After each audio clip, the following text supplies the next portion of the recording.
We all have voices in our head, and they are always talking, whether we like it or not. They are the echoes of what your parents said to you that one time that you have never fully processed. They are the voices of your friends and coworkers and acquaintances. But oftentimes, these voices are really just our voice. And then we repeat it in our heads. We fill in what people meant but didn't say.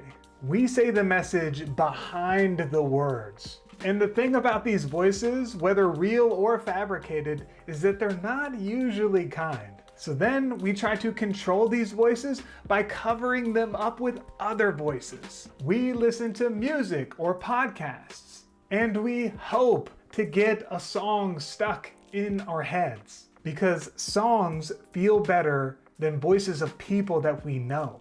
I heard one time that if you have a song stuck in your head, that the only way to be able to get it out is to say the last part of the song to finish it. I think the goal here is to break through from the loop of the chorus that kind of just hypnotizes and repeats in your head over and over again. You have to see it through to the end. I think that the voices in our head are actually the same way. You have to actually engage with them to finish those conversations out to the end, whether inside of your head or in real life. You need to not just hear them, but to listen to them.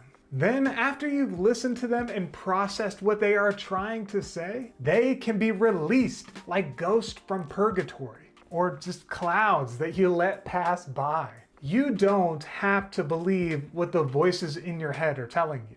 But in order to clear those voices, sometimes you need to listen to what they have to say.